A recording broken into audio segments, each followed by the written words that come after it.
In this video, traders, I'm going to look at losing trader to winning trader, some of the common themes that I've seen.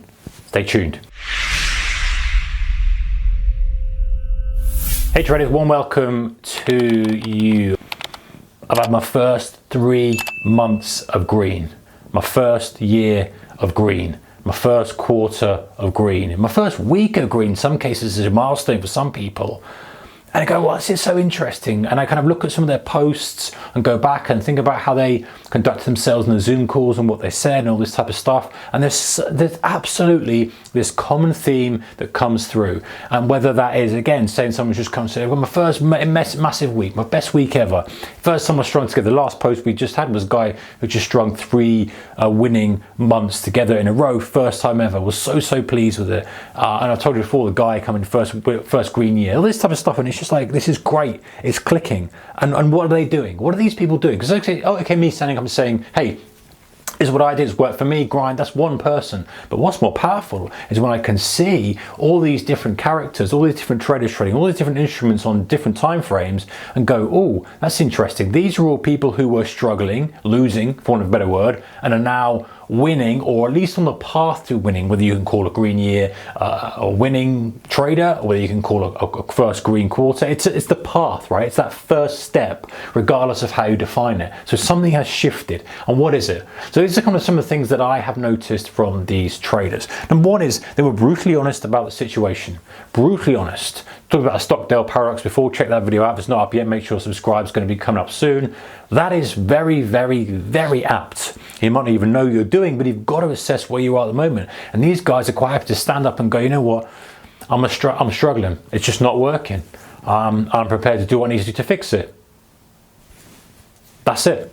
It's not like, oh yeah, I'm quite good at this, I'm good at that. It's like trying to massage your ego through it and brag your way. You're never going to learn. It's like, okay, just be honest about it. We're all there. We've all been there. Every single trader's been in a position where we were awful. We were absolutely awful. And we feel this small. We feel horrible. Our ego's been dented because maybe we've done great things outside of the trading world. But we've got to own it and go, yeah, I'm a clean slate and I'm an awful trader, but I'm damn well prepared to put in the work. And that's exactly what they did. Next thing is come up with a plan of action. So they go, okay, I'm not so good, so where do I need to go? Now this doesn't necessarily mean this is the firm plan that's always going to get you there, but having a heading, right? Having a heading. Imagine you're an oil tanker heading through the ocean. If you haven't got a heading, you could be burning fuel and literally going in a big circle and become right back to where you started, having done nothing but burn fuel and time. Whereas if you have a heading, even if you have to adjust and adjust and adjust, at least you approximately know you're going in that direction. The same with kind of sorting out your trading from losing to winning. Like, okay, let me just come up with some kind of plan.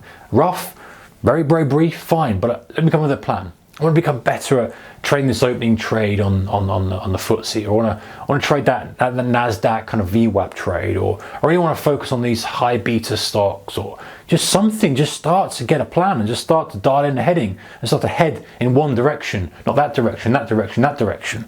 So plan of action, and then decide to do whatever it's decided to do it, whatever the time required, whatever the time was that was required. So in other words, they said, okay, I'm just going to do it.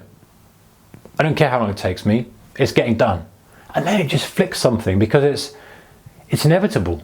If you say I'm going to do it, whatever's required, whatever the time allocation required, whatever the time burden required, I'm just going to do it. And so all of a sudden, that becomes so much easier. I haven't got this pressure of, oh, I've got to make money by the end of the year. I've got to do this. It's like, no. I'm in a good situation. And some of these people, okay, maybe they've angled themselves into a situation where maybe they have a side job, maybe they have a job and they can do trading and they adjusted their hours, or they've got a business or whatever. So they said, okay, it can take as long as it takes. I'd love it to be quicker, but it takes as long as it takes.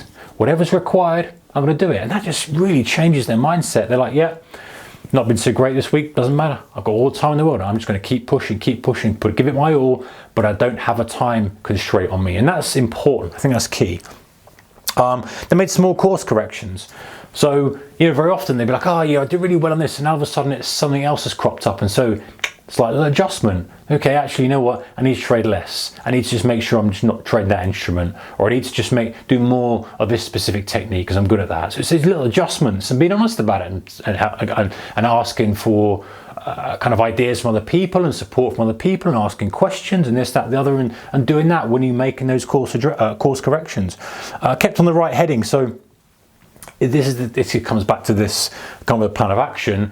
It's not just suddenly, you know, they stay committed to this. They say, okay, I'm making these small adjustments, but I'm not just going to suddenly, oh, you know what, I'm just going to suddenly trade Bitcoin futures. It's not working. It's going to, very rarely does it happen. It's more this adjustment. I'm going to do it, however long it takes. I'm just going to keep on the path. I'm trading this style. I'm trading this strategy. I'm making small little changes and tweaks. Number of trades, position of trades, when I take the trades, filtering process, this, that, the other. Not massive jumps. And the thing is, they knew what they were bad at. So in other words, what they were just awful at. They knew what they were bad at.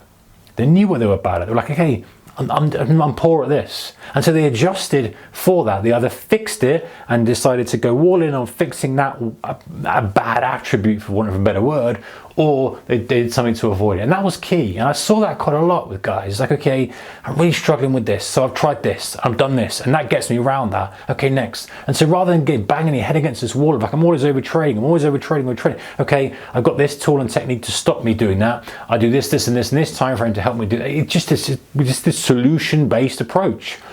Any entrepreneur does this. Hey, how can I solve this problem? Everyone's trying to smash through the wall. The entrepreneur steps back and goes, makes a ladder, climbs over it. You know, that's the way to do it in trading. So, brutally honest about your situation, come up with a plan of action, decided to do it whatever the time required, made small course corrections, kept on the right heading, knew what they were bad at. There's some of the attributes, 6 of the attributes that I've seen from losing traders who turned into winning traders. See you next one, guys. Take care. Bye-bye.